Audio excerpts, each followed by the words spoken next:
Welcome everyone, this is Kerjims channel. Now we are back to our episodes of two semi-reality champions and comparison, featured by League of Legends versus the Mobile Legend Bang Bang. But before that, please like and subscribe to my channel and don't forget to click the bell icon to be notified to our new next episode video. Let's do this!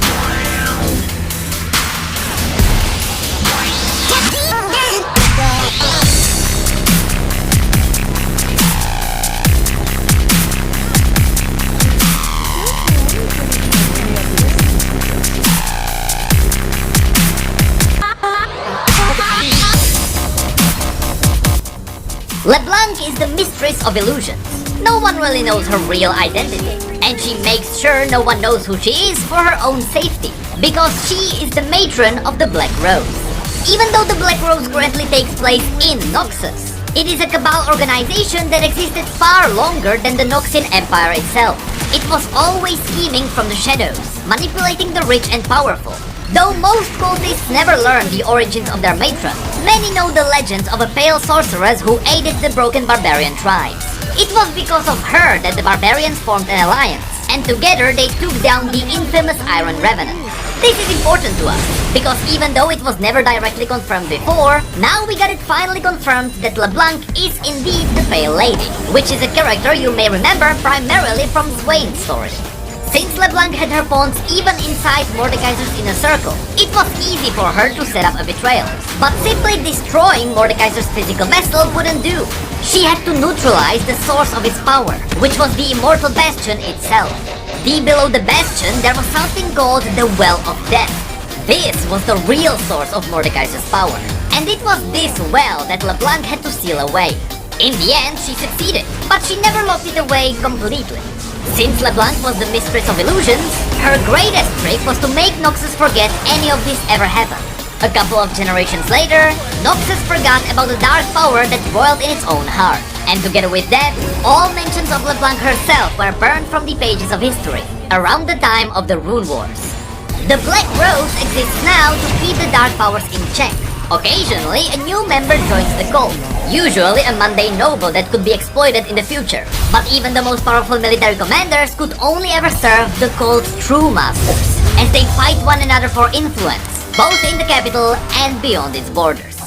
For centuries, Leblanc had served in secret as an advisor to high-ranked officers in other nations, and usually her illusions appeared in many nations at once. By doing this, she makes sure no one really knows which one is the true version of herself. The latest victim of Leblanc's manipulations was Vorem Darkwill, the previous Grand General of Noxus. Even though the Black Rose supported Darkwill's claim to the throne, he refused to listen to the counsel of their hand-picked advisors, which forced Leblanc to take drastic measures. She had to manipulate Jericho Swain into revealing the Black Rose, and she even allowed herself to be executed along with other important cultists. Or at least, so it appeared. Of course, it was just another illusion. And in time, Leblanc reached out to Darkwill herself, and she found out that Darkwill became more and more paranoid. He was afraid of his own mortality. Leblanc knew the promise of extended life would be like a poison to Darkwill's mind, and so it was easy for her to manipulate Darkwill into starting a war with Ionia. Together, Leblanc and Darkwill plotted to end Swain's legacy there in the foreign lands. What Leblanc did not expect, however, is that Swain would be emboldened by the forbidden lore from within the Immortal Bastion. And not only did he manage to survive the invasion of Ionia, he also destroyed Vorem Darkwill, and he seized Noxus for himself. But Swain wasn't interested in his own legacy. He was interested in the glory of the Empire. And such man could not so easily be corrupted. That's how Leblanc finally found a worthy foe. Her short story called Thorns of the Black Rose depicts how exactly Leblanc manipulates high-ranked generals, and it reveals how her illusions work. So let's dive into that now. Right at the start, the story introduces a character, General Grant. Now, if you have a really good memory, you may remember General Grant from the short story of Swain. It was the story called The Black Powder Plot. And if you remember what happened there, you know how awesome this story is about to get. Because of this reference, we know that the story happens months before the present day. It is told from Leblanc's point of view. She was toying with Grant. She sent him down into the catacombs that were now forbidden by the order of the council. Ever since Swain seized control, he kept the bastion locked down. Officially, it was to protect the Triforix against those noble houses that opposed its creation.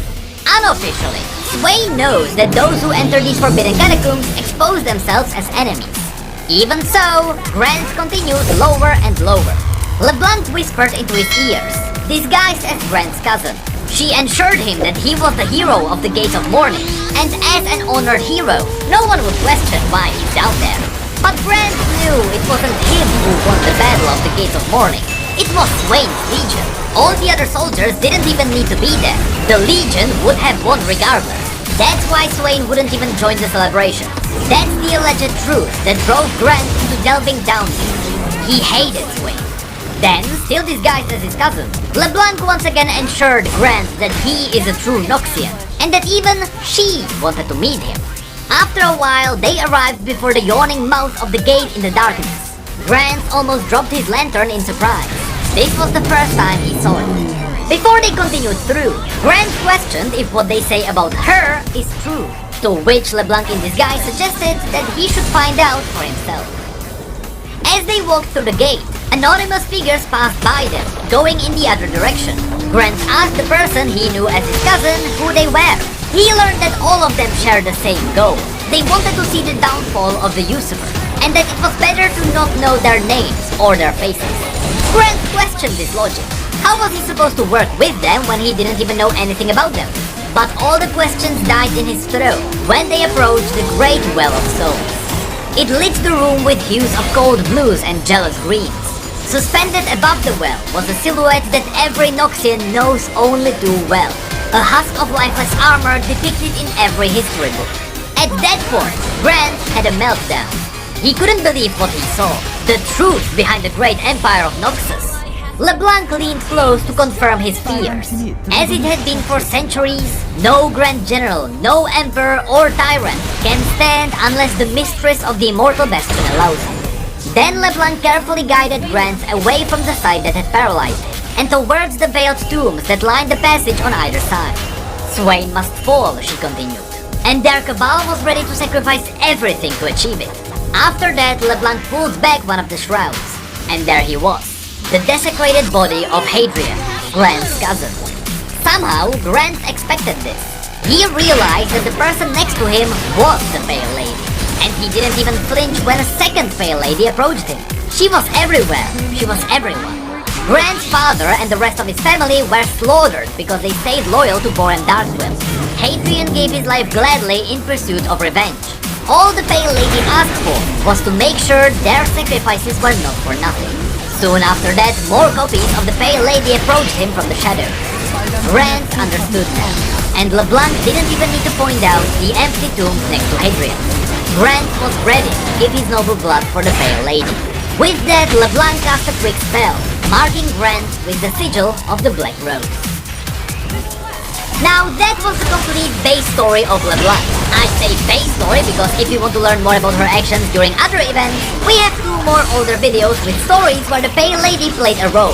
There is Swain's complete story, and there is also a story called The Principles of Strength.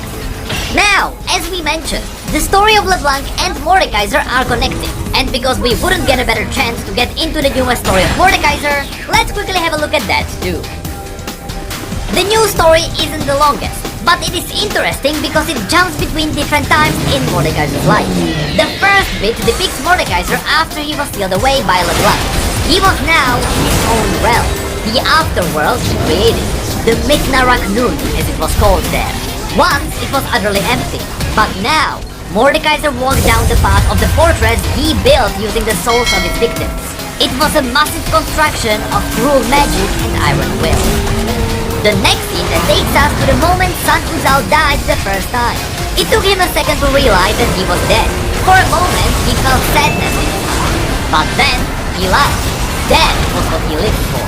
He looked around and scanned the distance for the Grand Gateway of Souls that would lead him to the Hall of Bones. But there was nothing but fog and fine sand as far as he could see.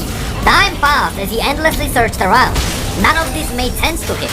Soon, confusion melted into disbelief. Disbelief kindled anger, and anger flared into fury. He wasn't sure if the priests lied, if they were false prophets, or if his ancestors simply made an error of judgment. Then he realized none of it mattered. What mattered was the here and now. He conquered the wildlands, led the tribes, and built an empire. He conquered all that would oppose him, and that would be no different. The next scene takes us to the moment San Uzal was summoned back into the world. Blood spilled around as San Uzal, now known as Mordekaiser, approached the last surviving mage. It required the power of 13 mages to bring the legendary San Uzal back. The last mage tried to stop the Revenant with a fireball of blue flame. It fully engulfed Mordekaiser, but it did not stop him. In fact, Mordekaiser took the hit to protect a book known as the Tome of Spirits from the flames. It was another piece of knowledge for his plans. Mordekaiser lived to nightfall, and with a satisfying crash, the 13th mage joined the rest. In the last scene, Mordekaiser was back in the throne room of his afterworld. Powerful undead warriors lined the sides of the room, but none of them dared to speak. Only the wailing of weaker spirits lingered in the air. To Mordekaiser, these tormented voices were like music, and they were the loudest near the throne itself. Mordekaiser approached the throne to appreciate the fine work. This single part took more souls to craft than any other piece in the bastion. A moment later, with nightfall in hand, he obliterated the throne, and hundreds of souls echoed in the great hall as they all vanished. Now, surrounded only by the strongest of his generals, he was ready for his final reign.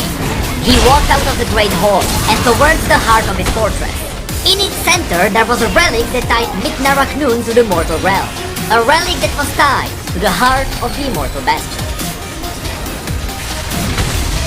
I am actually glad that we covered this story together with Leblanc, because I think it is obvious that the Well of Death inside Noxus is the gateway to Mordekaiser's realm.